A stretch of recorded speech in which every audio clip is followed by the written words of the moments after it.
والمرسلين رحمة للعالمين. أعوذ بالله من الشيطان الرجيم. بسم الله الرحمن الرحيم.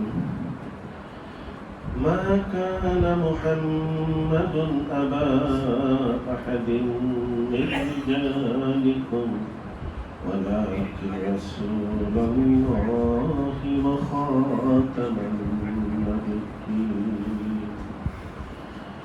وكان الله بكل شيء عليما.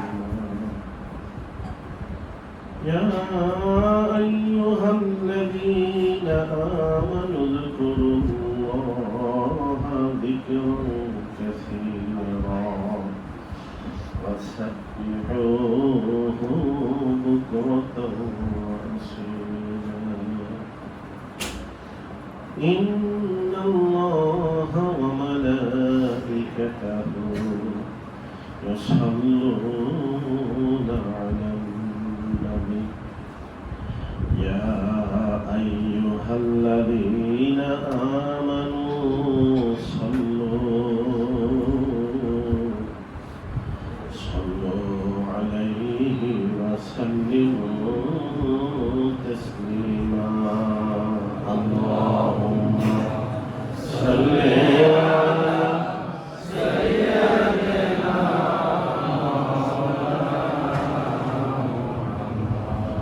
وعلى آل سيدنا مولانا محمد.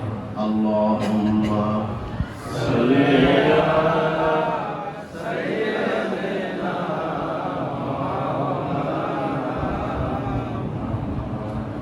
وعلى آل سيدنا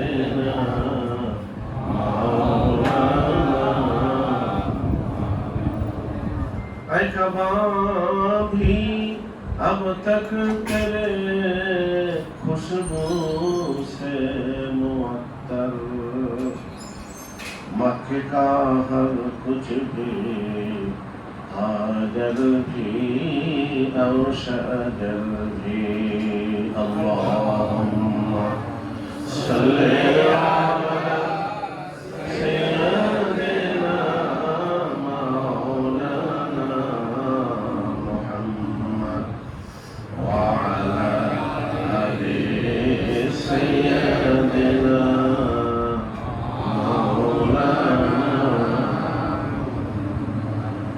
उस कम का वो दिल है जिस दिल में तू न हो,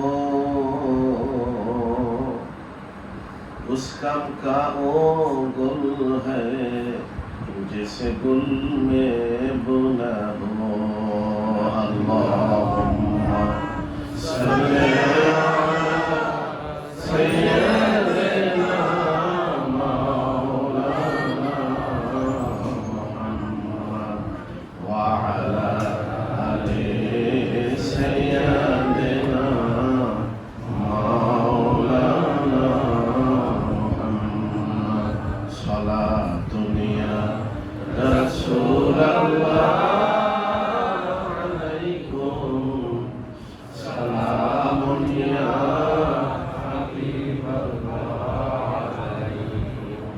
صلاة يا رسول الله عليكم صلاة يا حبيب الله عليكم صلى الله على محمد صلى الله على وسلم صلى الله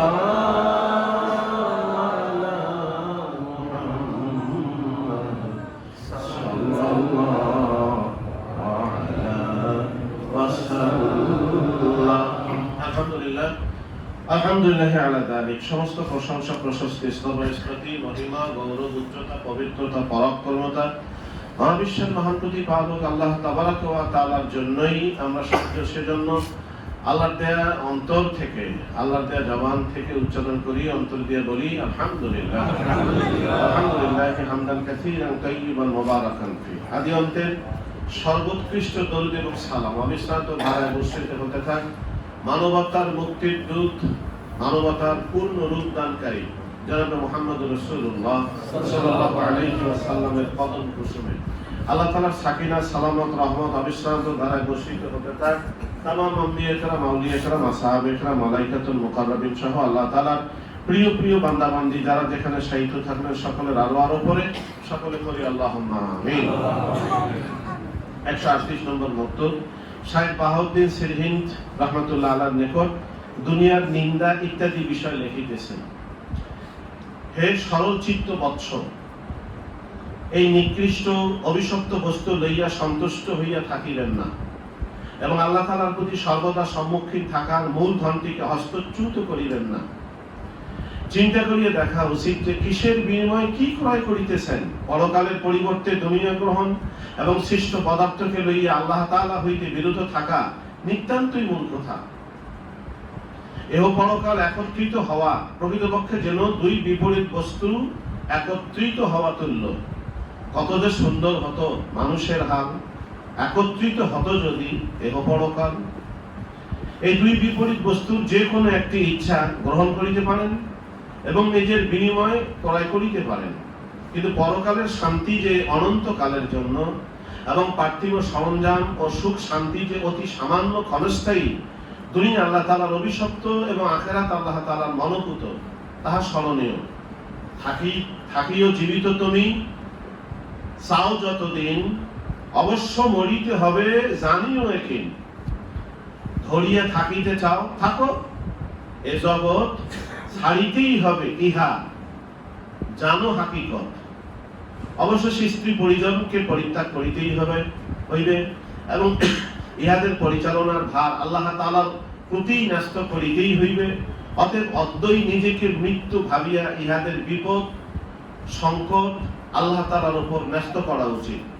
তোমাদের কতিপয় স্ত্রী ও সন্তান তোমাদের শত্রু, তাহাদিওকে ভয় করিও, আল্লাহ তাআলার অকট্য বাণী। আপনিও ইহা বহুবার শুনিয়াছেন, শশকের ন্যায় কতদিন আর নিদ্রিত থাকিবেন। অবশেষে চক্ষু উন্মিলিত করিতেই হইবে। দুনিয়াদার গণের সংস্রব ও সংসর্গ প্রাণনাশক হলাহল তুল্য। ইহার বিষ দ্বারা যাহার মৃত্যু হইবে সে চিরকালের তরে মৃত্যুবরণ করিবে। জ্ঞানী ব্যক্তির জন্য ইঙ্গিতই যথেষ্ট। উপরন্তু আমি এরূপ প্রকাশ্যভাবে তাগিদ করিয়া লিখিতেছি, ইহা হইতে আর কি হইতে পারে? বাদশা আমিরগণের দরবারের ঘৃত পক্ষ খাদ্য সমূহ অন্তঃকরণের রোগ বৃদ্ধি করে। অতএব উহার মধ্যে থাকিয়া মুক্তি ও উদ্ধার কিভাবে হইতে পারে? সাবধান সাবধান, আরো বলি সাবধান সাবধান। কর্তব্যের কথা যাহা কহিনু তোমায়, ধরবা না ধরো তুমি যা ইচ্ছে হবে। তাহাদের সংস্রব হইতে ঐরূপ পলায়ন করিবে যেরূপ সিংহ হইতে পলায়ন করিয়া থাকে। সিংহের আক্রমণে পার্থিব দেহের মৃত্যু হয়, অবশ্য উহা দ্বারা কখনো পরলৌকিক হিত সাধিত হয়, এবং বাচ্চার সংস্রব চিরকালের সর্বনাশ করিয়া থাকে, যা কখনো ফিরিয়া আসিবে না। সুতরাং ইহাদের সঙ্গতা হইতে নিজেকে রক্ষা করিয়া চলিবেন এবং ইহাদের খাদ্য হইতে বিরত থাকিবেন এবং ইহাদের ভালোবাসা হইতে সরিয়া চলিবেন, বরং ইহাদের দর্শন হইতেও দূরে থাকিবেন। আল্লাহু আকবার। সহিহ হাদিস শরীফে আসিয়াছে, কোন ঐশ্বর্যশালীর ঐশ্বর্য হেতু তাহার নিকট যদি কোনো ব্যক্তি নম্রতা প্রকাশ করে, তবে তাহার দিনের ধর্মের 2/3 চলিয়া গেল। অতএব চিন্তা করিয়া দেখা উচিত যে এইরূপ নম্রতা এবং খোসামত তাহাদের ঐশ্বর্যের কারণে কিংবা অন্য কোনো কারণে, ইহাতে কোনোই সন্দেহ নাই যে উহা তাহাদের ঐশ্বর্যের কারণেই। কাজে ইহা দ্বারা দিনদারের 2/3 চলিয়া যাইবে। তাহা হইলে আপনার মুসলমানই কোথায় এবং আপনার উদ্ধারই বা কোথায়? আমি এরূপ কঠোরতার সহিত এ সকল আলোচনা এই জন্য করিলাম যে আমি জানি ভৃত্যপক্ষ খাদ্য ও ধর্ম প্রতিকূল ব্যক্তিগণের সংসর্গ এইরূপ সৎ বাক্য ও সকল কথা আপনার মধ্যে কোনোই কার্যকরী হয় না। সাবধান সাবধান, তাহাদের সংসর্গ হইতে সাবধান। তাহাদের দর্শন হইতেও সাবধান। আল্লাহ তৌফিক বা সুযোগ দান করুন, আল্লাহুম্মা আমিন। হযরত নবী করিম সাল্লাল্লাহু আলাইহি ওয়াসাল্লাম যিনি লক্ষ্যভ্রষ্ট হওয়া হইতে চির সুরক্ষিত করিয়া প্রশংসিত, তাহার উসিলায় আল্লাহ পাক আমাদিওকে এবং আপনাদিওকে তদীয় অপছন্দনীয় বস্তুসমূহ হইতে রক্ষা করুন। ওয়াসসালাম, আল্লাহুম্মা আমিন। বক্তব্য পাঠে আমরা অবগত হতে পেরেছি যে আসলে দুনিয়া আমাদের কত নিকৃষ্ট বস্তু এবং দুনিয়াদার কত নিকৃষ্ট জিনিস। শেখ বাহাউদ্দিন সিরহিন্দি রহমাতুল্লাহ আলাইহির কাছে এই দুনিয়ার নিন্দা সম্পর্কে লিখিয়াছেন। এখানে ভাষাটাই দেখুন প্রথমে, হে সরল চিত্ত বৎস। আমরা কাউকে কথা বললে কঠোর করে বলি। ওলিয়া আউলিয়াদের ভাষা সবসময় মহব্বতপূর্ণ হয়, ভালোবাসাপূর্ণ হয়, সহজ সরল হয়। এই জন্য উনি হে সরল চিত্ত। আর সরল চিত্ত মানে কি? সরল পথ মানে কি? ইহদিনা সিরাতাল, এই সহজ সরলতাই কিন্তু ইসলামের কাম্য। এই যারা আমরা যত বেশি প্যাচগোছ করি তত আমরা দুনিয়াতেও ধরা খাই, আখেরাতেও। এই ভেতর বাহির উভয় সহজ সরল থাকা দরকার। এবং এই সহজ সরল মানুষগুলোই অল্প কথাই অল্প আমলি নাজাত পেয়ে যায়। দেখুন একটা উদাহরণ। এক জামানায় এক ব্যক্তি আসে, জিজ্ঞাসা করছে, বলছে, চাচা আপনার ওয়াইফ তো বিধবা হয়ে গেছে। হ্যাঁ, আমার ওয়াইফ বিধবা হয়ে গেছে। কান্না শুরু করছে, কাঁদতে কাঁদতে বাড়িতে গেছে। বাড়িতে গিয়ে জিজ্ঞাসা করছে, তুমি কাঁদতেছো কেন? এই ওয়াইফ জিজ্ঞাসা করছে, কাঁদতেছো কেন? তুমি বলে বিধবা হইছো। তো দেখছো তুমি লোকটা পয়সা থাকতে কি আমি বিধবা হই? ওই যে লোকটা যে কইল সরলতা, এই সারল্যতাই ইসলামের কাম্য। আল্লাহ আমাদের সকলের অন্তরগুলোকে সহজ সরল করে দিন, আল্লাহুম্মা আমিন। এখানে দুনিয়ার অভিশপ্ততার বিষয়টা সবচেয়ে বেশি প্রকট করে তুলছেন। সম্মানিত ভাইরা, আল্লাহর নবী সাল্লাল্লাহু আলাইহি ওয়াসাল্লাম, তো আমরা হাদিসে বলি, আল্লাহ রাসূল বলেছেন যে দুনিয়া হলো একটা মৃত্যু বস্তু, আর এইটাকে তালাশ করে কুকুর। দুনিয়া কি? মৃত। তালাশ করে কে? তো মৃত প্রাণীকে খালি দুনিয়ায় খায়? একই কয় কুকুরে খায়? শকুন খায় না? কি শিয়াল খায় না? আল্লাহ নবী তো শিয়ালের কথা বলেন নাই, শকুনের কথাও তো বলেন নাই। বলছেন কার কথা? কুকুরের। কেন? দিনে খায় শকুন আর রাতে খায় শিয়াল। যখন কুকুরে খাইতে যায় তখন ওই কুকুরকে তাড়ায় কে? শকুনে দিনের বেলা। রাতের বেলা যখন কুকুর মরা গরু খাইতে যায় তখন আবার তাকে তাড়া করে কে? শিয়াল। দিনের বেলা তাড়া করে শকুন, রাতের বেলা তাড়া করে শিয়াল। যার কারণে কুকুর মৃত ওই দেহটা ঠিক মতো রাইতেও খাইতে পারে না, দিনেও খাইতে পারে না। আর আপনি ভালো করে জ্ঞানের চোখ দিয়ে খেয়াল করে দেখেন, আমার বাপ দাদা সংসার কষ্ট করে সংসার করে গেছে আমাদের জন্য। আমরা আবার সংসার করে যাচ্ছি কষ্ট করে খাইয়া না খেয়ে আমাদের সন্তানদের জন্য। আবার আমাদের সন্তানরা খাইয়া না খেয়ে কষ্ট করবে তাদের সন্তানদের জন্য। এইভাবে যুগ পর যুগ চলছেই, নেক্সট জেনারেশন পর্যন্ত চলতেই থাকবে। কিন্তু দুনিয়াকে কেউ আসলে ভোগ করতে পারবে না। দুনিয়া একটা প্রতারণা, একটা মায়া, একটা কি বলবেন মায়া মরিচিকা। মরিচিকা হলো একটা দুনিয়া।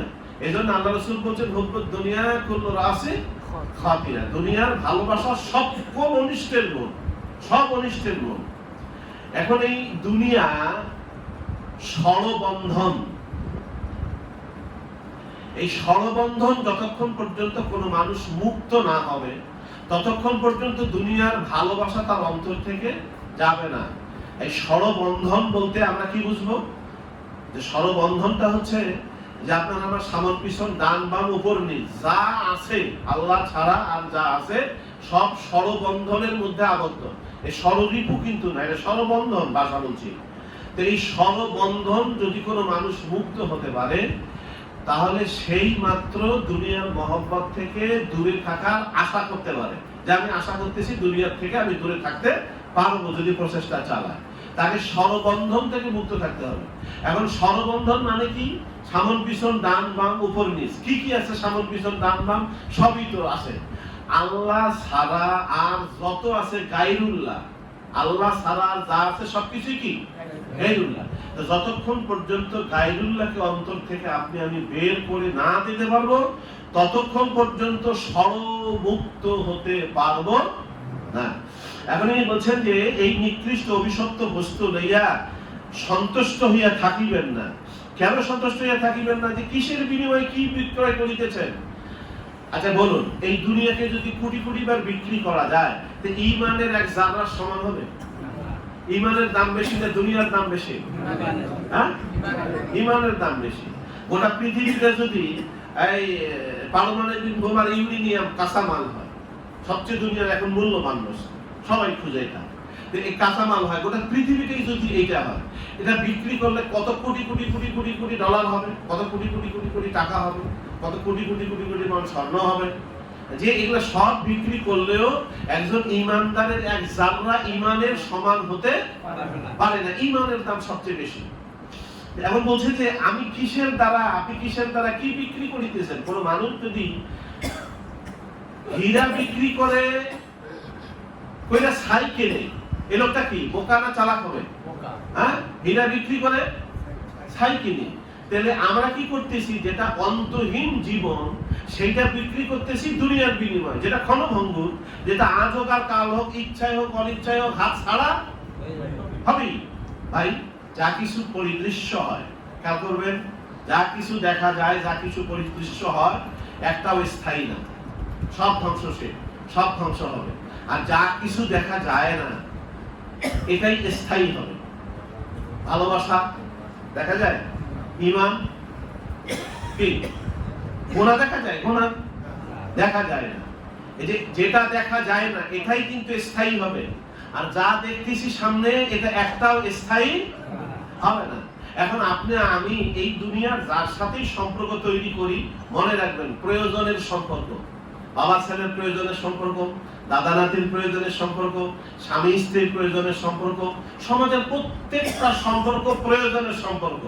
এখন আমার খেয়াল করবেন, এই সমাজে আপনার প্রয়োজন কতক্ষণ? যতক্ষণ আপনার ভিতরে আল্লাহ যে নিয়ামত দিয়েছেন, এই নিয়ামত গুলো যতদিন আছে, এই সমাজে আপনার মূল্যায়ন আছে। টাকা আছে, সমাজে দাম আছে। জ্ঞান আছে, সমাজে আপনার দাম আছে। ঠিক এইভাবে সব আল্লাহ দেওয়া জিনিস যতক্ষণ আছে, আপনার মূল্যায়ন আছে। এক সময় আর এই সমাজে আপনার এই সমাজ বহন করতে চাবে না, এমনকি এই সুন্দর পৃথিবী আর আপনার রাখতে চাইবে না। কতক্ষণে যাই, কতক্ষণে যাই, কতক্ষণে মরি। ঠিক এমনি পরিবারের ক্ষেত্রে খেয়াল করেন, আজ পরিবারের যে বন্ধন, এই পরিবারের বন্ধন প্রয়োজনের বন্ধন। আপনি আপনার ছেলেমেয়ের ভরণ পোষণ দিতে পারতেছেন, প্রয়োজনের বন্ধন। স্ত্রীর খরচ দিতে পারতেছেন, চাহিদা মেটাতে পারতেছেন, প্রয়োজনের বন্ধন। সমাজের যেটা বন্ধন, এটা চাহিদার বন্ধন। যেই আপনি স্ত্রীকে দিতে পারবেন না, ছেলে মেয়েকে দিতে পারবেন না, সমাজকে কিছু দিতে পারবেন না, তখন এরাই আপনার আমার বিরুদ্ধে কথা বলবে যে এই বুড়াটা অযথা ক্যাট ক্যাট করে, এই লোকটা অযথা মানে পেশাল করে, কিছু জানে না, কিছু করে না, আমাদের জন্য কিছু করে নাই। একই মানুষ, একই বিষয়, একই দুনিয়া, এইরকমই দুনিয়াটা। সুতরাং যা দেখা যাচ্ছে এটা একটাও স্থায়ী না, এবং যা দেখা যাচ্ছে না ওটাই কিন্তু আসলে স্থায়ী। এখন আপনি আমি যা দেখতে পাচ্ছি, দেখেই মোহিত হয়ে গেলাম, দেখেই মোহিত হয়ে গেলাম, যে ওই ইয়ার মতো হয়ে গেলাম, ওই সংকীর্ণ যারা জ্ঞানের সংকীর্ণ ওদের মতো হয়ে গেলাম। যে কেমন সংকীর্ণ হয়ে গেলাম? যে আমি আমরা আলোচনাটা করেছি আপনাদের সামনে, যে আষাঢ়ের গগন বানায় কে? রবি ঠাকুর বানাইছে না আল্লাহ বানাইছে? কিন্তু আমাদের দেশে সংকীর্ণ মনা জ্ঞানী মানুষ, বুদ্ধিজীবী বা সাহিত্য সমালোচকরা, এরা দেখবেন রবি ঠাকুরের প্রশংসা করে পঞ্চমুখ। আরে বাপ, আষাঢ় নামে একটা কবিতা লিখছে, এত সুন্দর ভাষায়, এত শব্দ চয়ন, এত ভাব ফুটে তুলছে। কিন্তু আমি বলি ভাই, ঠিক আছে, রবি ঠাকুর আষাঢ় কবিতা লিখেছেন, আপনারা পরে মুগ্ধ হয়েছেন। আষাঢ়ের গগন কি রবি ঠাকুর সাজিয়েছেন না আল্লাহ সাজিয়েছেন? এই যে নীল নবক্ষণে আষাঢ় গগনে তিল খায় আর নাহিরে, ওগো আস্তরা যাসনে ঘরে, এই আষাঢ়ে গগন কে সাজাইছেন? আল্লাহ না রবি ঠাকুর? আচ্ছা, রবি ঠাকুরকে কে বানাইছেন? রবি ঠাকুরকে কাব্য জ্ঞান কে দিয়েছেন? কিন্তু যে আল্লাহ রবি ঠাকুরকে কাব্য জ্ঞান দিলেন, রবি ঠাকুরকে সৃষ্টি করলেন, যে রবি ঠাকুর আষাঢ়ের গগন আল্লাহ বানাইলেন, প্রকৃতিকে গঠন করলেন, তাদেরকে রবি ঠাকুর আষাঢ় গগন মানে কবিতা লিখলো। আমরা রবি ঠাকুরকে ধন্যবাদ দিচ্ছি, অথচ এর আড়ালে যে অন্তহীন মহান সত্তা আপনাকে আমাকে ভালোবাসা দিয়ে তিল তিল করে এই পর্যন্ত এনে দাঁড় করিয়েছেন, যার দানের মহাসমুদ্র থেকে এক বিচ্যুতি, এক চুল সরে যাওয়ার কোনো সুযোগ নাই, সেই আল্লাহ আপনাকে আমাকে ডাকে, অথচ আপনি আমি বেমালুম ভাবে সে আল্লাহকে ভুলে গেছি, আর দুনিয়াকে ও যে কি বলা হয় হীরাকে বিক্রি করতেছি ছাইয়ের বিনিময়। এটা বিনিময়ের কথা কেন আনলেন? যে মুসলমানদের বিনিময়ে আল্লাহ তাআলা বলছেন ইন্নাল্লাযীনা আমানু ইন্নাল্লাহা আশতারা মিনাল মুমিনিনা আনফুসাহুম ওয়া আমওয়ালাহুম বিআন্না লাহুমুল জান্নাহ। আরে যারা ঈমানদার তারা তো জান্নাতের বিনিময়ে নিজের জান আর মাল বিক্রয় করে দিয়েছে। তা আমরা কি ঈমানদার কিনা? হ্যাঁ, আমরা কি ঈমানদার নাকি কোনো সন্দেহ আছে? আলহামদুলিল্লাহ, নিজের ঈমানের ব্যাপারে কোনো সন্দেহ নাই। তা আমরা তো জান আর মাল কি করে দিয়েছি? বিক্রয় করে দিয়েছি। আচ্ছা, কার মাল বিক্রি করেছি? এটা কি আমার? আপনার যা আছে দেখা যায়, এটা কি আপনার? এই দেহ, জ্ঞান, বিবেক, বুদ্ধি, বিদ্যা, চোখ, মুখ, হাত, কান, পা, নাক যা আছে, এটা কি আমার না তারই দেওয়া? তারই দেওয়া। আবার বিক্রি করতেছি তার কাছে, ক্রেতা তিনি। কিসের বিনিময়? জান্নাতের বিনিময়। এখন আপনি একটা বাড়ি বিক্রি করলেন, বিক্রি করবার পরে ক্রেতা যখন এসে বিক্রেতা মানে ক্রয় যিনি করলেন, সেই ক্রেতা যখন এসে নিজের বাড়িটা বুঝাই নিবেন না, নিজের মতো সাজাতে চাবেন, আর আমি যদি বাধা দেই, হ্যাঁ বাড়ি না আমার, যে ভাই আপনি বিক্রি করলেন, কম পিঠির টান, পিঠে নিকি মালিক পড়বে না গায়ে পড়বে? হ্যাঁ, আরে তুমি না বাড়ি বিক্রি করলে আমার কাছে, বিক্রিত মালের উপরে বিক্রেতার কোনো অধিকার থাকে না। কার অধিকার? আল্লাহ। তা আপনি আমি না জানার মাল আল্লাহর কাছে বিক্রি করে দিয়েছি জান্নাতের বিনিময়। তো এরপর এই জানার মাল নিয়ে আপনি এত নড়াচড়া করছেন কেন? জান আমার, মাল আমার, এইটা আমার, ওইটা আমার, যতক্ষণে আমিত্বের বিসর্জন হবে না ততক্ষণ পর্যন্ত আপনার আমার অন্তর থেকে এই দুনিয়ার মহব্বত বের হবে না। এখন ইনি বলছেন যে এহকাল কত যে সুন্দর হতো মানুষের হাল, একত্রিত হতো যদি এহ পরকাল। আচ্ছা, এহ পরকাল মানে কি? এই দুনিয়ার আখেরাত সমান হতে গেলে কোনটা হওয়া দরকার? পরকালের বৈশিষ্ট্য দুনিয়ায় না দুনিয়ার বৈশিষ্ট্য পরকালে? কি বুঝি নাই? আমি আবার বলছি, শুনেন কত যে সুন্দর হতো মানুষের হাল, একত্রিত হতো যদি এহ। পরকালের তুলনা করলেন কেন? যে পরকালে জান্নাতে যখন বান্দাগণ চলে যাবে, তো বান্দার সকল জান্নাতীদের হৃদয় এক হৃদয় হবে। এবং এক হৃদয় বলতে কার হৃদয়? মুহাম্মাদুর রাসূলুল্লাহ। তার কলবে কলব হবে, সমস্ত মানুষের জান্নাতি মানুষের কলব হবে মুহাম্মাদুর রাসূলুল্লাহ সাল্লাল্লাহু আলাইহি ওয়াসাল্লামের কলবের মধ্যে এক অভিন্ন হৃদয় হবে সমস্ত জান্নাতীদের। নবী রাসূল যা আছে সব জান্নাতীদের হৃদয় হবে এক হৃদয়। তো সেখানে কোনো গুনাহ নাই, হিংসা নাই, বিদ্বেষ নাই, চগলখড়ি নাই, বাটপাড়ি নাই, আছে নাকি? তো সেগুলা যদি আমার এখানে না থাকে, তো ওই কবি ফজলুল, আমার দেশের কবি লেখছেন, কাদিনার কবি ফজলুল কবি লেখছেন, কোথায় স্বর্গ কোথায় নরক কে বলে তা বহুদূর, মানুষেরই মাঝে স্বর্গ নরক, মানুষের তো সুরাসুর। হ্যাঁ, রিপুর তারণে যখনই মোদের বিবেক পাইব লয়, আত্মগ্লানির নরক অনলে। দেখেন, রিপুর কারণে, রিপুর কথা বলছেন, ষড়রিপুর কথা বলছেন, নফসের কথা বলছেন। তাহলে আপনার আমার কি করতে হবে? যে এই দুই বিপরীত বস্তু একত্রিত হওয়া, এবং এর বলছেন যে এর বিনিময়ে আমরা কি ক্রয় করব? জান্নাতের অন্তহীন জীবন। এখন জান্নাত যে ক্রয় করেছি আমরা, মূলত জান্নাত তো নিজের সুখভোগের জন্য ক্রয় করি নাই, নাকি? এটা সুখভোগের জন্য ক্রয় করেছি, এই জন্য ওইখানে গেলে আল্লাহ সাক্ষাৎ লাভ করা যাবে, ওইখানে গেলে আল্লাহর মোলাকাত হবে, ওইখানে গেলে আল্লাহর নূর দর্শন হবে। এই কারণে আমি জান্নাত গিয়েছি। জান্নাতকে নিজের ভোগ, সম্ভোগ, সুখ শান্তি, নিজের কোনো কারণে জান্নাত আমি আশা করি না। এখন তিনি বলছেন যে থাকিও জীবিত তুমি চাও যতদিন, অবশ্য মরিতে হবে জানিও একে। ধরিয়া থাকিতে চাও থাকো, এ জগৎ ছাড়িতেই হবে ইহা জানো হাকিকত।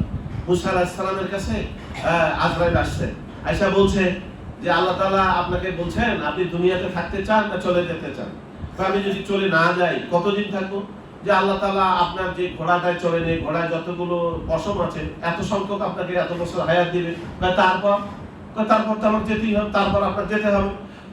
তখনও যদি আমাকে যেতে হয় তাহলে আমার এখনই যাওয়াই ভালো। তো দুনিয়ায় আপনি কতদিন বাঁচতে চান? কতদিন বাঁচবেন? হ্যাঁ, বুড়ি কাঁদতেছে, বাবা বুড়ি কাঁদিস কা? ওই যে আমার যে নাতিটা মারা গেছে, নাতির বয়স কত? 350 বছর নাতির বয়স, তারপরে মরছে তো। 5000 বছর হোক, 10,000 বছর হোক, 1 লক্ষ বছরও যদি হায়াত পাই, আমাদের মরণ কুল্লু নাফসিন যায়িকাতুল মউত। মরণ আগে হোক আর পরে হোক, এটা কোনো চিন্তার কারণ না, এটা কোনো বিষয় না। বিষয় হলো আমি কি নিয়ে যেতে পারলাম। আমার মরণটা আল্লাহ সন্তুষ্টির উপরে হলো না আল্লাহর অসন্তুষ্টির উপরে হলো, এই যে আপনার আমার খেয়াল রাখা উচিত। অবশেষে স্ত্রী পরিজন পরিত্যাগ করিতেই হবে, যে একটু আগে আমি কথাটা বললাম, স্ত্রী পরিজন পরিবারকে কি ছাড়া লাগবে? ওমা কথা কয় না, না ছাড়বো না। আরে ভাই দুনিয়াতেই ছাড়তে হবে, যে কারণে আপনি আমি পরিবার একত্রিত হয়েছি স্বার্থের কারণে, ওই স্বার্থ না থাকলে বাইসা থাকাই মরা, তো ছাড়তেই হবে। যেইটি দুনিয়া ছাড়তেই হবে, এই কারণে আল্লাহ তাআলা স্ত্রী পুত্র পরিবারদের জন্য অনেক আয়াত নাযিল করেছেন। ইন্নামা আমওয়ালুকুম ওয়া আওলাদুকুম ফিতনা, সম্পদ এবং সন্তান সন্ততি ফিতনা, কোথাও বলছেন পরীক্ষার বস্তু। তবে এইখানে আল্লাহ রাসূল আল্লাহ তাআলার হাদিস, আল্লাহ তাআলার বাণী এখানে বলছেন যে তোমরা কতিপয় স্ত্রী ও সন্তান, কতিপয় সবাই না, কতিপয় স্ত্রী ও সন্তান তোমাদের শত্রু, তাহাদিওকে ভয় করিও। কেন? ওই যে সন্তান যদি সচ্চরিত্রের হয়, সন্তান যদি আল্লাহ ভক্ত হয়, ইমানদার হয়, তো তার কারণে মা বাবা মাফ পেয়ে যাবে। আর সন্তান যদি জাহান্নামী হয়, তো তার কারণে মা বাবাকে কোথায় যেতে হবে? জাহান্নামে যেতে হবে। সন্তান তো দোয়াই করবে যে আল্লাহ আমি যাদের কারণে গোমরা হয়েছি তুমি তাদেরকে নিয়ে আসো, আমার মা বাবা কোথায়? কোরআন শরীফ এরকম বলছে যে মা বাবার বুকের উপর পা রেখে সন্তানের জাহান্নামে চলে যাবে। এই কারণে এখানে বলছেন যে চক্ষু মিলিত করতেই হবে। তো এখন দুনিয়াদার গণের সংস্রব ও সহচর্য প্রাণ নাশ, হলাহল তুল্য। বিষ সম্পর্কে যারা আপনারা জানেন, হলাহল আর বিষের মধ্যে একটা পার্থক্য আছে। বিষ খেলে মানুষকে বাকি কিছুক্ষণ বাঁচানো যায়, আর হলাহল খেলে বিষের চেয়ে কঠিনতর বিষ, হলাহল খেলে আর তাকে বাঁচানো যায় না। তো এখানে বলছেন যে যখন এই বিষ, কি বিষ? দুনিয়া এবং দুনিয়াদারদের সংস্রব। আমি আবার ক্লিয়ার করি, আমরা সবাই ক্লিয়ার হই বিষয়টা, যে বিষটা কি, হলাহল তুল্য কোনটা? দুনিয়া এবং দুনিয়াদারদের সংস্রব। আচ্ছা দুনিয়াদারদের সংস্রব কেন? ওই যে প্রত্যেক বস্তুর প্রভাব আছে, প্রত্যেক বস্তুর ইফেক্ট আছে, এই ইফেক্টটা কাজ করে। ভালো মানুষের চেহারা দেখলে সওয়াব হয়। এইজন্য আল্লাহ নবী সাল্লাল্লাহু আলাইহি ওয়াসাল্লাম বলেন যে নাযরাতুল লিল্লাহি আমি আহাব্বু ইলাইয়া মিন ইবাদাতিস সালাতিন সিয়ামুহা আও কিয়ামুহা। আল্লাহ রাসূল সাল্লাল্লাহু আলাইহি ওয়াসাল্লাম বলেছেন যে তার কুতুব হাদিস, যে কোন মানুষ যদি একটানা 1 বছর রোজা রাখে, একটানা 1 বছর সারা রাত জেগে জেগে ইবাদত করে, সে যে পুণ্য অর্জন করবে। নবী বলেন আহাব্বু ইলাইয়া, তার চাইতে আমি বেশি পছন্দ করি একজন আলেমের দিকে একবার নজর করা। তা আলেমের দিকে নজর করলে সওয়াব আছে না নাই? আছে। পীর মুর্শিদের দিকে তাকালে গুনাহ মাফ হয় কি হয় না? এটা তাসাউরের বিষয় আসবে, তো তাসাউর গুনাহ মাফ হয়। তো ভালো মানুষের দিকে তাকালে যেমন গুনাহ মাফ হয়, যারা দুনিয়াদার এদের মুখের থেকে তাকালেও গুনাহ হয়, দুনিয়ার ইফেক্ট অন্তরে জমা হয়। এই জন্য তাদের মুখের দিকে তাকাইতে মুজাদ্দিদ আল-হাসান রাহমাতুল্লাহ আলাইহি নিষেধ করিয়ে দিয়েছেন যে এদের মুখের দিকেও তাকাইও না। এটা সংস্রব তো দূরের কথা, কেন? যে এদের আমরা অনেক সময় দেখি সমাজের প্রভাবশালী মন্ত্রী, এমপি অথবা সমাজের নামি দামি মানুষ, ইদানিং এই তোষামতিটা আমাদের সমাজে বেড়ে গেছে। আগে দেখা গেছে যে রাজা বাদশারা জ্ঞানীদের নিচে বসে থাকতো, জ্ঞানীরা উপরে থাকতো। আর এখনকার বুদ্ধিজীবী জ্ঞানী আলেম দরবারি হয়, এরা ওই কি বলা হয় রাজা বাদশা প্রশাসনের লোকজন ওরা উপরে থাকে, এরা নিচে বসা থাকে।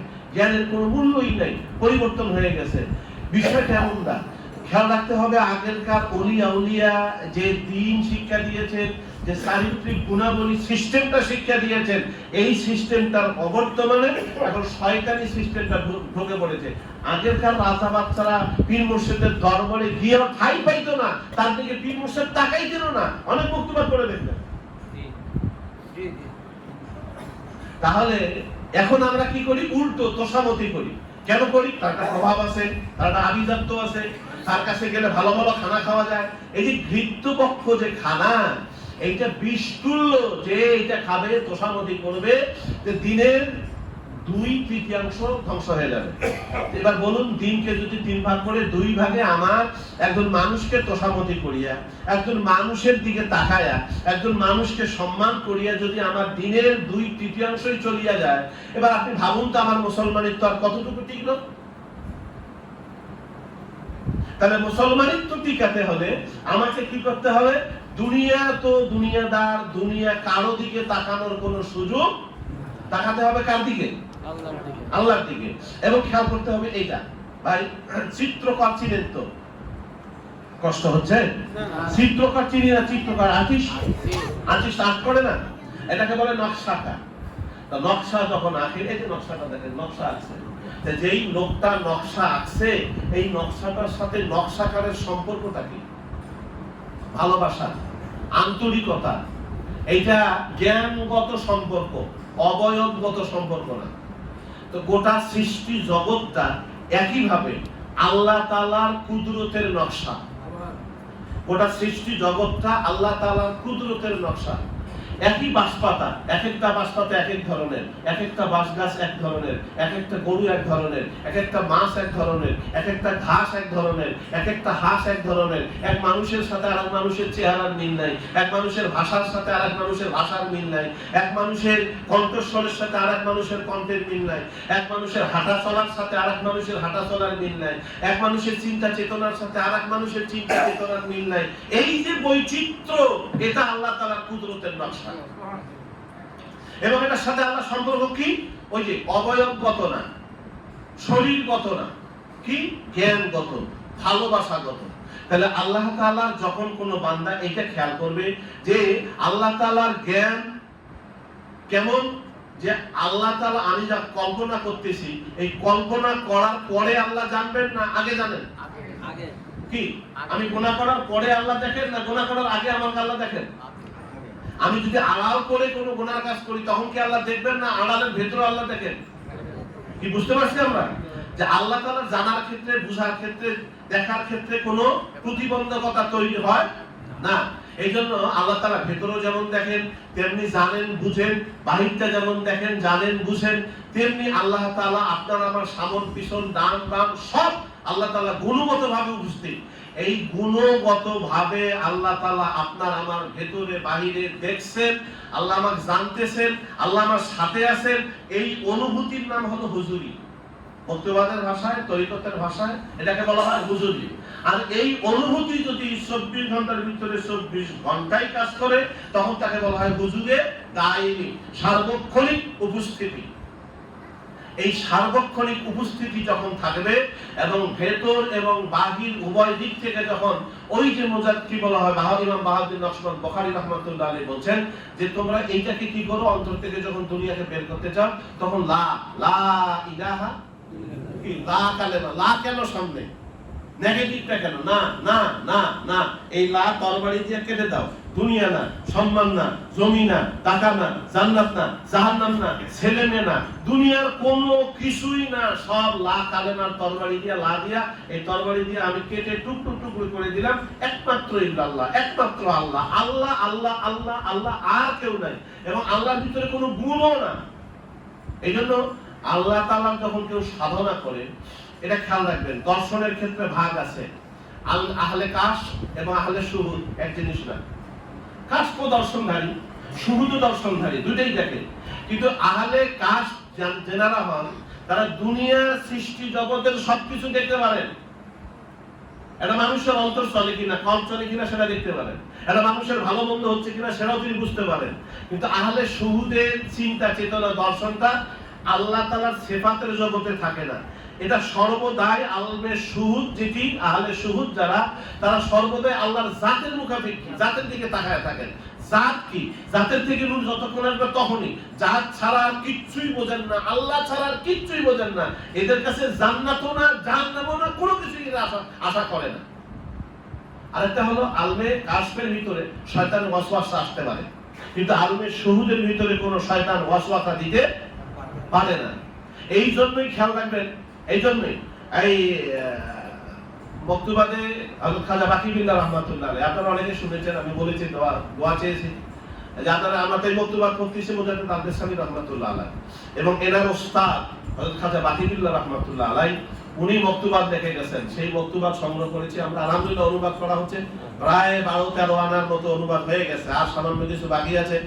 অনুবাদে আমাদের মুর্শিদ কেবলার নাম আমি তত্ত্বাবধানে ওনার নাম রেখেছি কল্পতান হিসাবে, এবং এই বইটির ভিতরে উনি অনেক এমন সব তত্ত্ব উনি সন্নিবেশিত করেছেন যে একজন প্রত্যেক আল্লাহ প্রত্যাশী, যারা আল্লাহ প্রত্যাশী, আল্লাহ নৈকট্য প্রত্যাশী, প্রত্যেক মানুষের ঘরে এই কিতাবটা থাকা দরকার, বারবার পড়া দরকার, মোতালা করা দরকার। এই বইটা উনি এই বইটার ভিতরে উনি লিখছেন এক জায়গায় যে কোনো মানুষ বায়াত পড়াবেন, বায়াত প্রদান করবেন, আর কেউ বায়াত গ্রহণ করবেন, এর বাহিরে দুনিয়ায় কোনো মানুষ থাকতে পারবে না, তৃতীয় পর্যায়ে কোনো মানুষ থাকতে পারবে না। কেন পারবে না? যে যিনি বায়াত প্রদান করছেন তিনি নিশ্চয়ই উপরের কোনো পীর মুর্শিদের নির্দেশে বায়াত পড়াচ্ছেন, মানে হয় ইজাজত অথবা খেলাফত। কি বুঝতে পারছেন? তাহলে এই নির্দেশের নূর তাকে হেফাজত করে। নির্দেশ মারাত্মক বিষয়, গোটা দুনিয়া চলে নির্দেশের উপরে, হুকুমের উপরে। ওই যে ইজা আরাদা শাইআন আইয়াকুল লাহু কুন হও, এই হচ্ছে হও, আল্লাহ যদি বলেন হও, নির্দেশের নূর। তুমি বায়াত পড়ো, নির্দেশ, উনি নির্দেশ দেওয়া মাত্রই একটা নূর আল্লাহ তাআলা সেখানে তৈরি করে দেন, এই নির্দেশের নূর। আর যখন নিজে কেউ ছায়া নেয়, খেলাফতি অনেক সময় দেখবেন ছায়া নেয়, কোনো দায়িত্ব ছায়া নেয়, ইসলামে এই কারণে দায়িত্ব ছায়া নিতে হয় না। হ্যাঁ, বুখারী শরীফে আছে, প্রায় 1054 পৃষ্ঠার দিকে আছে, যদি কেউ দায়িত্ব চেয়ে নেয় তো আল্লাহর রহমত তার কাছ থেকে উঠে যায়, আল্লাহ সংরক্ষণ তার কাছ থেকে উঠে যায়। আর পীর মুর্শিদ যদি কাউকে দায়িত্ব দেয় তো দায়িত্বের সাথে পীর মুর্শিদ যেহেতু হুকুম দিয়েছে, ওই কারণে আল্লাহ তাআলার সংরক্ষণ তার সাথে আল্লাহ তাআলা দিয়েছে।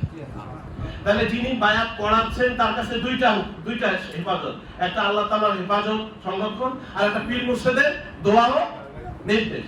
আর যিনি বায়াত গ্রহণ করছেন তিনি কিভাবে হেফাজত থাকেন? যে তিনি হেফাজত থাকেন পীর মুর্শিদের তাওয়াজ্জুর একটা বরকত এবং তার দোয়ার বরকত, এই দুইটা হেফাজতের মধ্যে তিনি থাকেন, সালেক থাকেন। তাহলে যিনি মাকাম পূর্ণ হয়েছেন বিধায় আর কারো কাছে বায়াত গ্রহণ করছেন না, অর্থাৎ বায়াত গ্রহণকারীর দলেও নাই, বায়াত প্রদানকারীর দলেও নাই, তিনি কোনো সংরক্ষণের ভিতরে নাই, তিনি যে কোনো সময় পথ হারা হয়ে যেতে পারেন। এই জন্য যাদের মাকাম পূর্ণ হয়েছে তাদেরও কোনো কারো কাছে বায়াত নিয়ে থাকা উচিত। 2 নম্বর বিষয় হচ্ছে, আমরা সমাজে অনেক মানুষ আছি বায়াত গ্রহণের পর বিভিন্ন জায়গায় চাই, এখানেও যাই, ওখানেও যাই, এখানে মিশবো, ওখানেও মিশবো, এইটা না।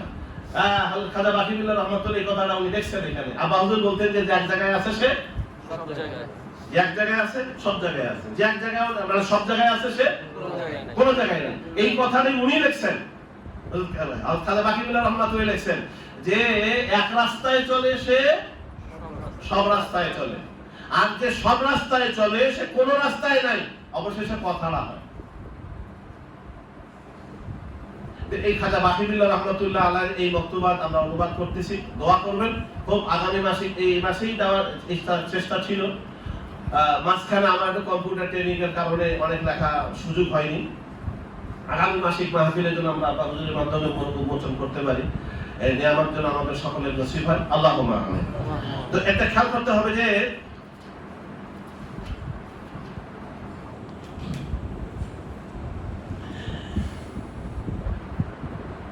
আল্লাহ তাআলা সার্বক্ষণিক আমার ভেতর বাহির দেখছেন, জানছেন, বুঝছেন, আল্লাহ তাআলা আমার সাথে আছেন, এই অনুভূতিকে কি বলে? হুজুরি। জোরে বলেন, কি বলে? হুজুরি। এইটা খেয়াল রাখতে হবে, সালেক যারা আমরা, এইটা খেয়াল রাখতে হবে। কেন খেয়াল রাখতে হবে? এই হুজুরি কিন্তু মারাত্মক জিনিস।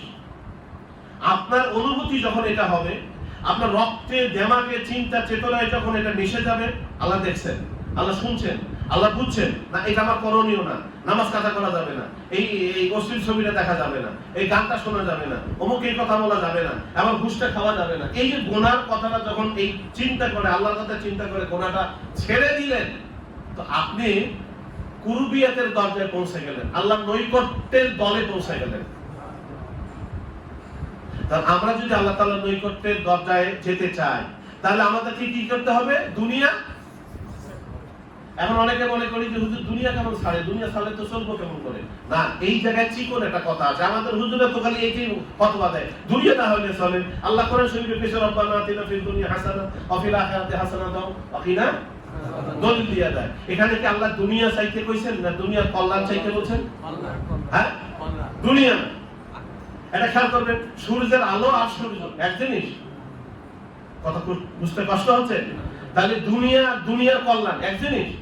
আল্লাহ কি কইছেন? দুনিয়া এবং আখিরাতে। আরে আখিরাত চাইলেই তো হইতো, তা আখিরাতে তো আবার কল্যাণ অকল্যাণ আছে। আখিরাত গেলেই তো হবে না, আখিরাত গেলাম জাহান্নামে গেলাম। কি আখিরাতে যদি কল্যাণ হয় সেটা জান্নাত হবে। জান্নাত যদি পাই, আল্লাহ নৈকট্য পাই, তাহলে আমার আখিরাতের কল্যাণ। দুনিয়ায় যদি আমি শরীয়ত সিদ্ধ সাধনা করতে পারি, তাহলে আমার দুনিয়ার কল্যাণ। ওই জ্ঞানের কি মূল্য যে জ্ঞান দ্বারা আল্লাহকে চেনা যায় না? ওই সম্পদের কি দাম যে সম্পদ আল্লাহর কাছে, আল্লাহর পথে ব্যয় হয় না?